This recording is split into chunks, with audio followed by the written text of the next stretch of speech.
She'd raised her children differently, encouraged their independence, celebrated their ambitions, never demanded they conform to old-world expectations. Perhaps she'd succeeded too well. A group of pigeons scatters as she approaches, and Mary thinks of the Chinese belief that one's children are like arrows. You pull them close only to let them fly away. But arrows weren't supposed to fly so far, they disappeared entirely. She reaches the small bakery that marks the halfway point of her walk. Through the window, she can see young professionals having late breakfasts, laptops open, phones in hand. The prices are ridiculous. $5 for a croissant, $7 for a sandwich. Sometimes, on special days, she allows herself to go in and buy a small coffee, pretending it's a choice rather than a constraint of her approved expenses. Not today, though. Today she has another destination. The public library stands 2 blocks away, its brick facade a familiar comfort. Inside, it's warm, and the librarians know her by name.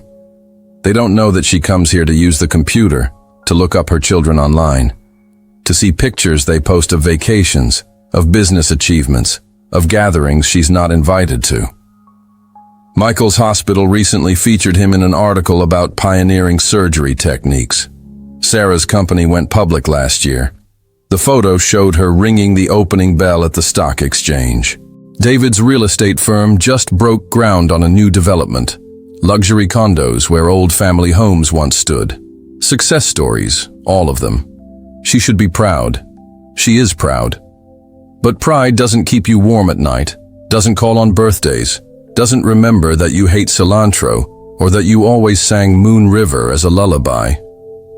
Mary logs off the computer, nodding thanks to the librarian. Outside again, the wind has picked up, and the first snowflakes begin to fall. She pulls her coat tighter, thinking of the gap in her window, of another winter alone.